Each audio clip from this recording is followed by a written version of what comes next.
Well, welcome in. This is 300 Yards to Unknown. I'm Rick Gehman. That right there, Eric Patterson, EPAT. It has been a while. I'm happy to see your face. I'm happy to hear your voice, and I'm excited about this. Yeah, the last time we talked, Spieth hadn't won since 2017, and Hideki hadn't won since 2017, so it's been a while. But yeah, happy to be back. Who's it going to be this week that hasn't won since 2017? I think I put out that tweet. I was like, you're winner of the Heritage, whoever hasn't won it since 2017. And I think the consensus was Russell Henley. Oh, okay. Good spot for him. Hasn't won. The time frame fits. I don't know what he's doing here on a Thursday, but that could work. He's 2 under. He's 2 under, EPAT. He was at 4, so he's but he's lingering. Yeah, it's been one of those little runs of resurgences. So I don't know. There's probably a few more guys coming this year that haven't won in a while, but it's good little run of golf we're on. I was out at the Korn Ferry this morning. Oh yeah, how was that? Here in Vegas. I got to admit. So first of all, that's got to be the first live golf I've seen since Torrey Pines. Maybe. Maybe. Probably. Yeah. I mean, it's been obviously a long time. So I was impressed with and maybe I shouldn't have been, how tour-like the Korn Ferry felt. I mean, there's scoreboards everywhere. They've got the grandstands up. It's like a regular tour. It was exactly like when I was at the Shriners on a Thursday and there was no one there. It was exactly the same thing. Like I was pretty impressed with it. Golf's pretty much the exact same. Like it'd be hard to differentiate an average group on Korn Ferry as you would on the PGA Tour. Just the prize money would be a lot different, but yeah. And there's guys. I mean, David Lingmerth sighting. Tommy Two Gloves was out there. Oh, a legend in Vegas. I was like, careful, Tommy, careful. There were some names out there, some up and coming guys. Taylor Pendrith was out there. I mean, the golf is so deep now, man. These guys are so good. It's crazy. Yeah, that's I want to go check out that leaderboard now. But there is a eclectic group of people on the Korn Ferry Tour, like old guys like Tommy Two Gloves. I wish they came to Canada. I don't think they have a Canada event. We got the Canadian Tour, the Mackenzie Tour up here that I've never checked out. But the Korn Ferry would be a fun one to go watch because you probably get right on top of the players. Like there's no one out there. There's no one out there. There's barely any ropes out there. You can stand wherever you want. So Davis Riley's up there. Tommy Gainey, Seamus Power. Oh man. Both of the Woos, Brandon and Dylan. David Lingmerth's playing well. I mean, it was pretty fun. The wind was howling, dude. It was like it was a 3-club wind minimum, and it was making some of these guys look foolish. And then the other thing about so it's Paiute Resort. I think this is the first time they've held it there. I mean, it's in the middle of the desert. So like if you're just off the fairway, these guys are hitting out of I saw the greatest shot I've ever seen. This guy hit it out of the rocks, short-sided from the green, got it to spin, nearly drained it. Like I don't know how these guys do it. They're amazing. So good. Yeah. So no, going to see live golf definitely changes. You don't see it all on TV just because they only show the best shots. The recovery shots these guys can pull off, just jaw dropping, and you only really get to see it at live golf. And I just think I forgot because it's been so long, right? Yeah. It's been so long since I've seen these guys up close and personal. Like I knew it. Like last time, I probably said the same thing last time I saw live golf. It's like, holy crap, these guys are good. But I just forgot, which is nuts. And well, hopefully we can go back to some more events in the coming future. It might be a while for me. We were just talking about Canada struggling a little bit, but I'm sure you'll get out to a few, and at least in the fall swing when they have the Shriners again, and maybe if the the CJ Cup might stay around. Yeah. Another event at Shadow Creek would be cool. I'd like to be like, oh yeah, flex the media credentials there just to walk around. I just want to see the place. I'll be at the PGA Championship, which will be no way. Yeah. Wow. So I've got the flights booked, headed to Kiowa.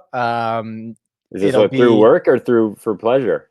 A little bit of both. Yeah. So basically, they'll get me CBS will get me a pass, but then I'll work for it. Right. So we're going to do live first cuts after the rounds, it sounds like. And I'll probably do some hits for HQ live from the site, which will be wow. Pretty cool. Rick inside the ropes. Let's go.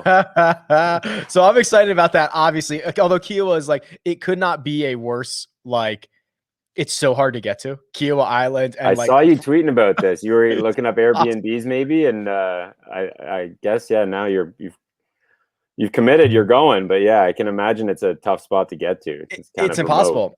It's on an island. There's a bunch of islands around it. Yeah, the traffic seems like it's going to be a disaster, even with the limited number of fans. Every single Airbnb, every single hotel was out as they should be, outrageously priced for that week. I had a very, very generous listener who offered me a spare room in his home, and I took him up on it. So that was my end. So that's what kind of. Do you know this listener? Hopefully you're not getting catfished. Yeah, I'm hoping I'm not being murdered or anything in the process. I'll have to like send out like the address to I don't know, somebody I trust.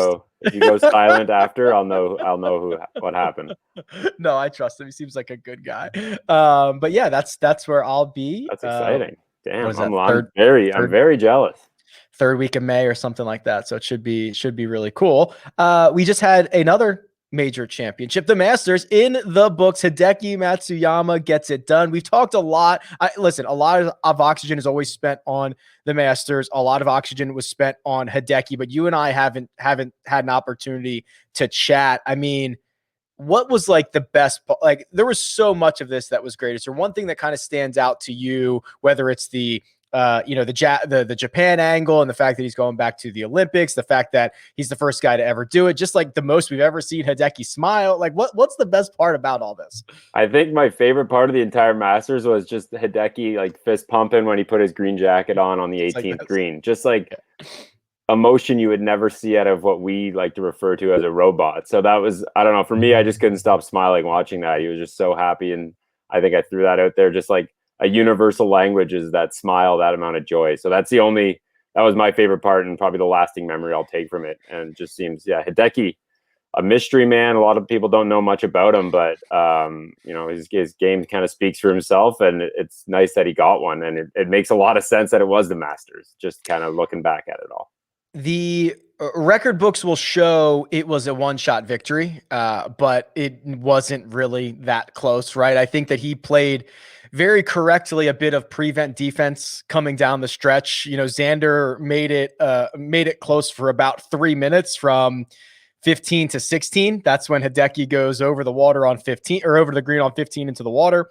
Xander has to hit first on 16 and promptly plunks it in the lake. That was the 3 minutes that this was an event. That was at least on Sunday, one of the most disheartening shots. Everyone was getting geared up on Twitter for I didn't really want to see Hideki choke, but I just wanted to see something tight, something close on the final few holes. And just 15 happened, and then 16, the anticipation was at an all-time high. Everyone was on the edge of their seat, and then just you saw it hit the bank, and everyone probably collectively let out, worldwide, just let out kind of like a moan, just like, damn. I meant to go look back at that. That might have been the only ball in the water on 16 all day long. I mean, that water wasn't really in play on that hole. It never really is. And I think people have talked about that. People are trying to remember the last time it happened while someone was in contention on 16, and they had to go back to Greg Norman in 96 or something, might have put it in the water. But it's just so rare to see that shot at that pin location when you have that much room over the green. It was, it's frustrating. But Xander said he hit a perfect shot. I don't know if you want to believe him or not, but it is what it is. The best player won, which is all it comes down to. Hideki won that tournament, I would say, Saturday afternoon after the rain delay. He just separated himself from the field then, and kind of gave himself that cushion that he could bogey a few holes coming in, and did what it took. It was I think it was all worth it. Everything that happened, even though it was not that exciting on Sunday, to see him how happy he was just made it all worth it for me. Yeah, then he correctly plays out to the right on 16. He ends up 3-putting from there, but that's no problem. Really, the worst shot he hit, the absolute worst shot he hit, probably over the final 2 days, was the 72nd hole, 18 fairway, middle of the fairway, wedge in hand, sprays it into the greenside bunker, which is Hideki with a wedge in his hand. That was the only bad shot he probably hit. All the other bogeys he made were almost I could cut him some slack because of the position that he was in. He didn't want to take on the risk. He just saw what Xander did, all that stuff.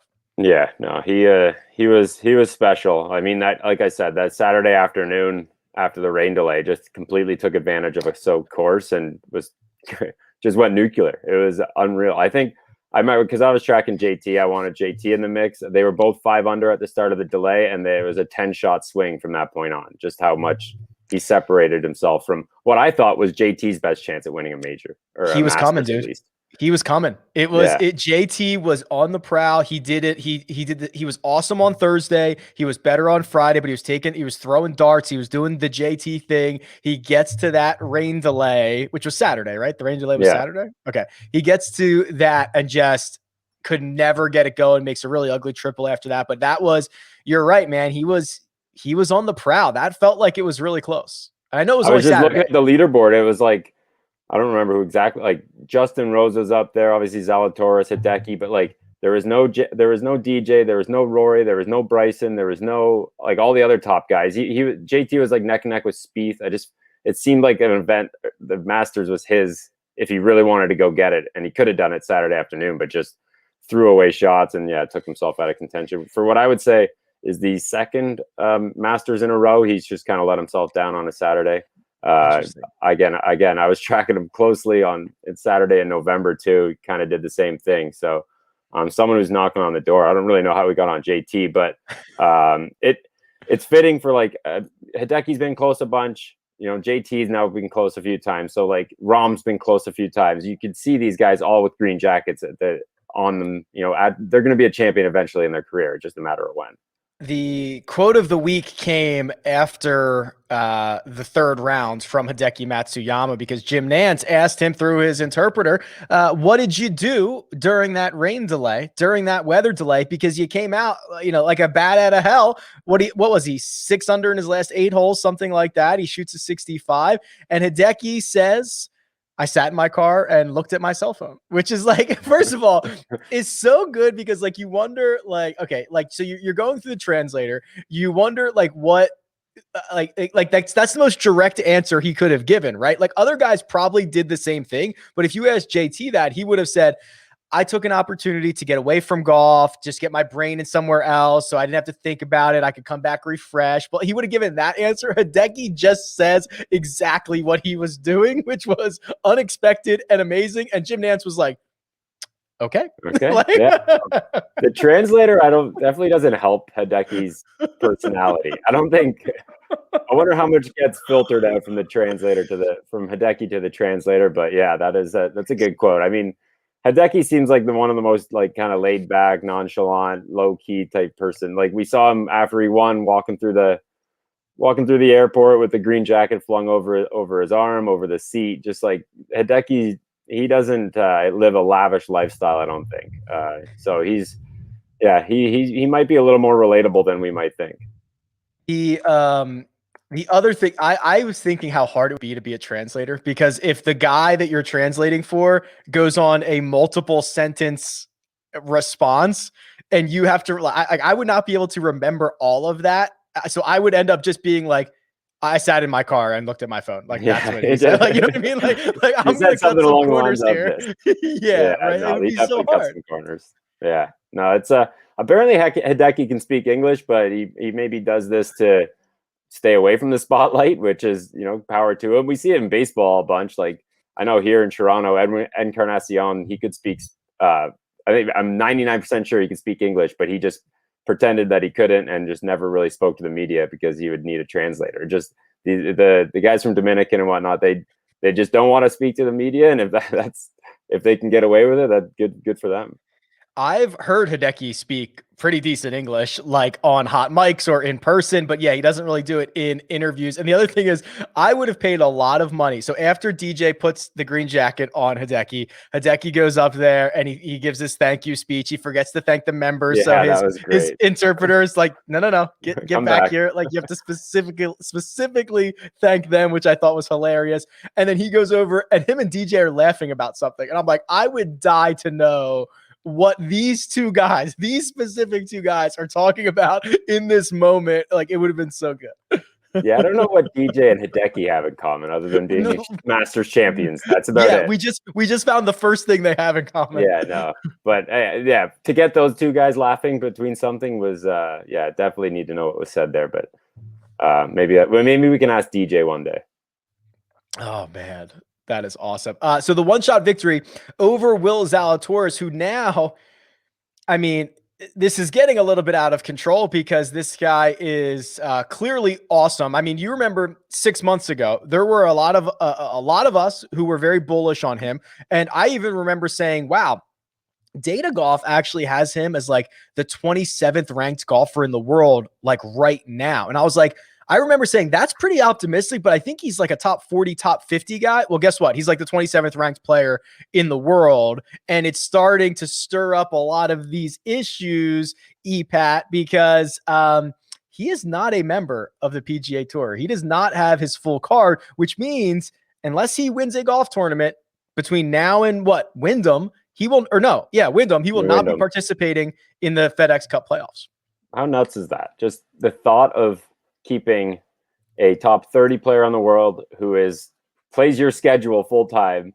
I think he'd be 13th in the FedEx Cup points if they were like keeping track of them. So if he won right now, he would be like top 10 in the FedEx Cup standings.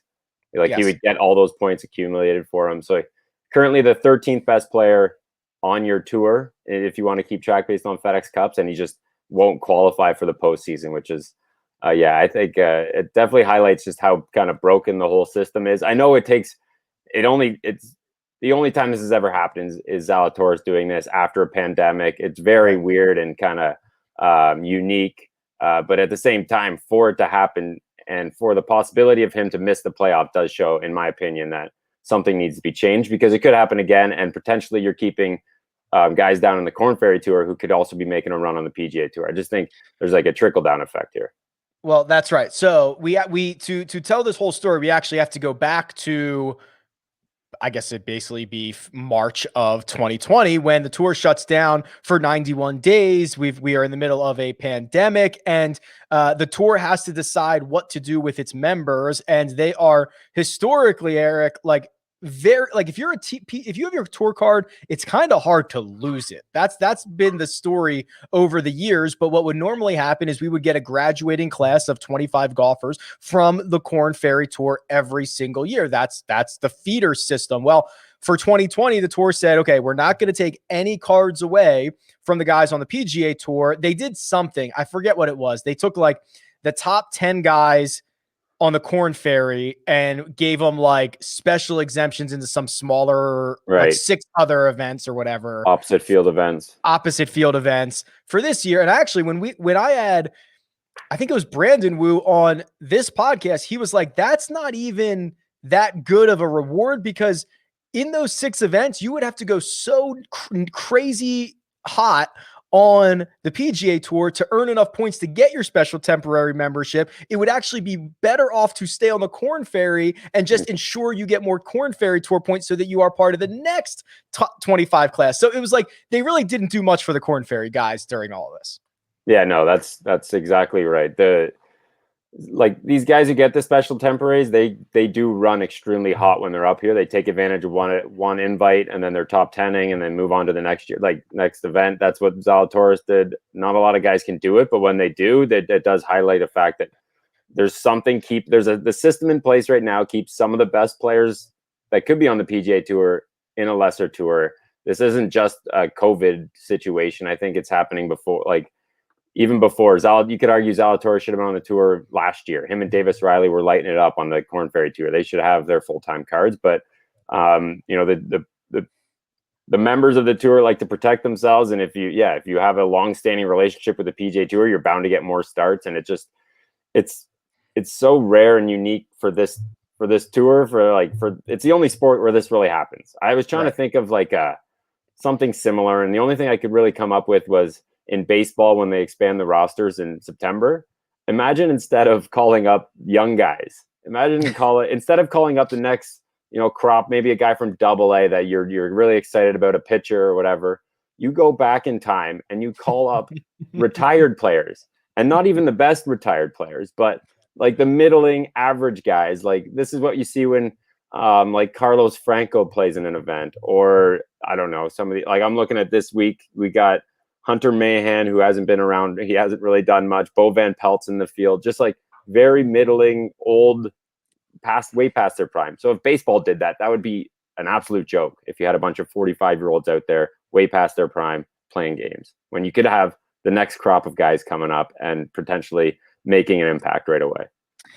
This special temporary membership that Zalatoris has, it allows him to accept as many unlimited sponsors invites as he would like. Now, that assumes that if no sponsor offers him an invite, he doesn't play any events. Now, he is popular and very, very good, so he's probably going to get as many starts as he would like. And the only way for him to get his tour card this year and participate in the FedEx Cup playoffs is to win a golf tournament. And otherwise, EPAT, he's getting his card because he already has 1,000. So let's see.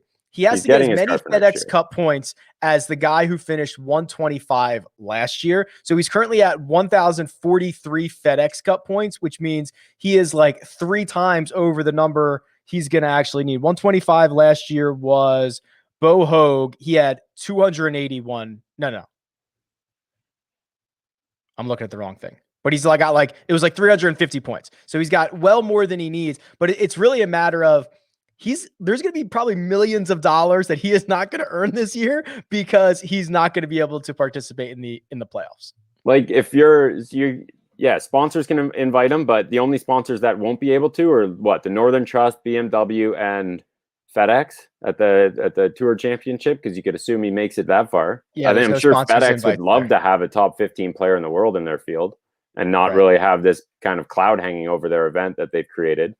It seems like an easy solution. Like if you have enough points to qualify and you've played 15 times on the PGA Tour that season, you're good for the playoffs, non-member or not. I think it's such an easy rules change, and it wouldn't impact that many guys. No one would be able to bend the official world golf ranking points. You could have I don't know.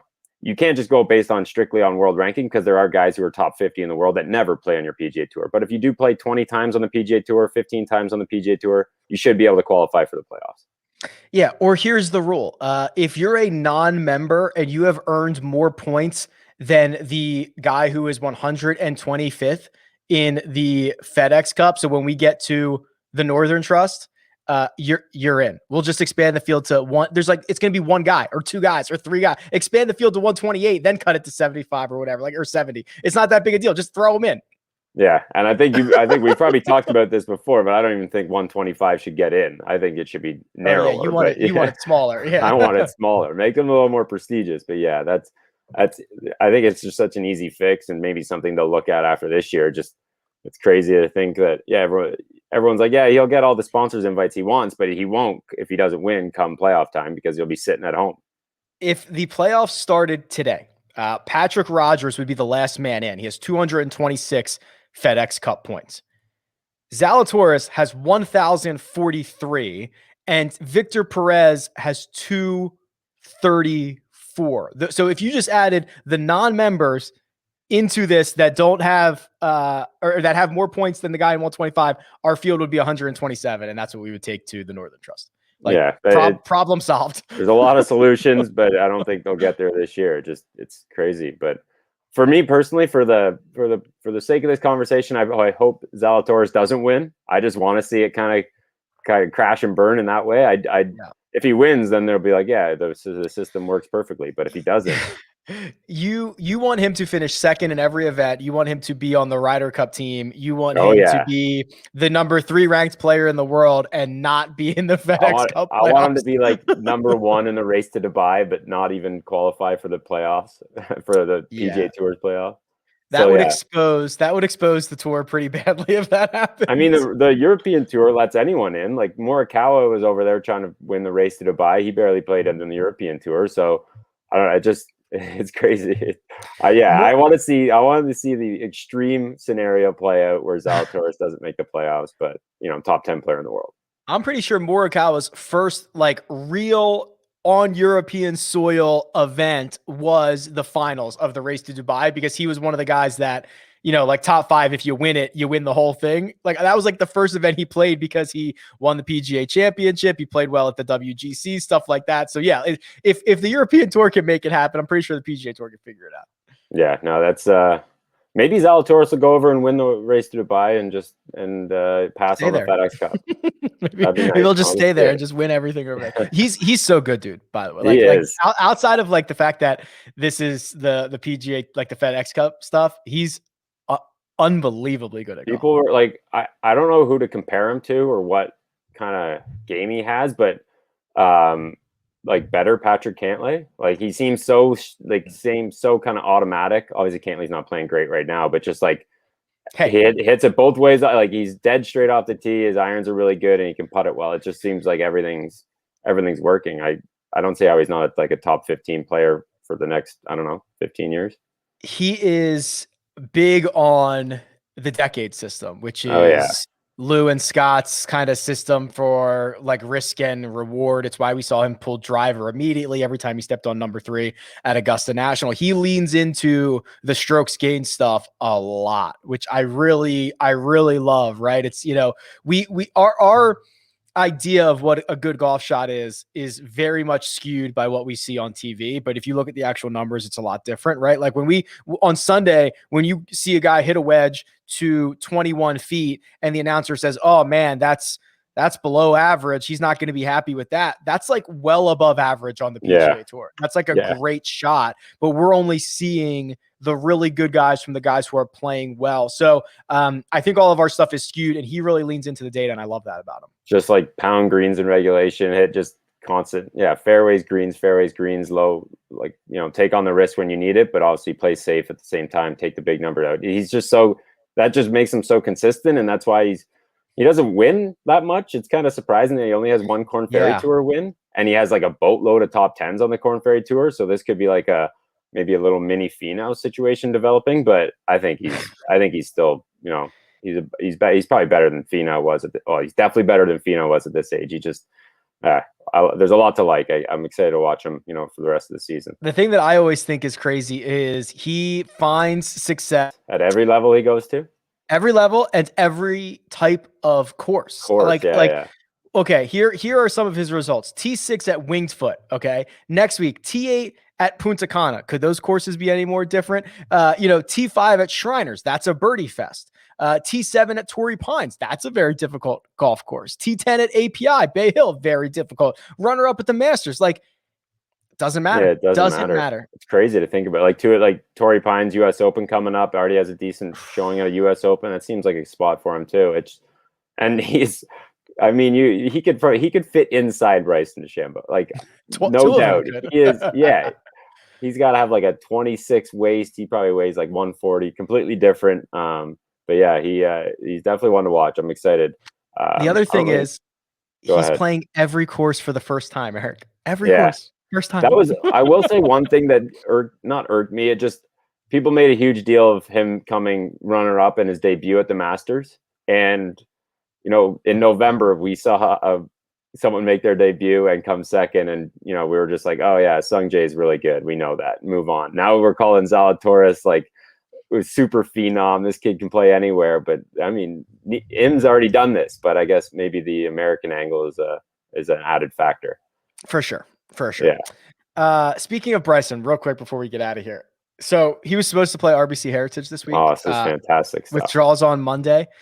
Little photo gets tweeted out that Harbortown went through the trouble of hoisting two cranes, two huge, I guess they're cranes. I don't know what they are, to hold up a tiny sliver of netting above the driving range, which the current net, like a net extension, which first of all was not going to stop anything, right? That thing was very narrow. This looked so dangerous and so useless and so expensive all at the same time. I cannot believe it even got put into action. I don't know who decided that was the play.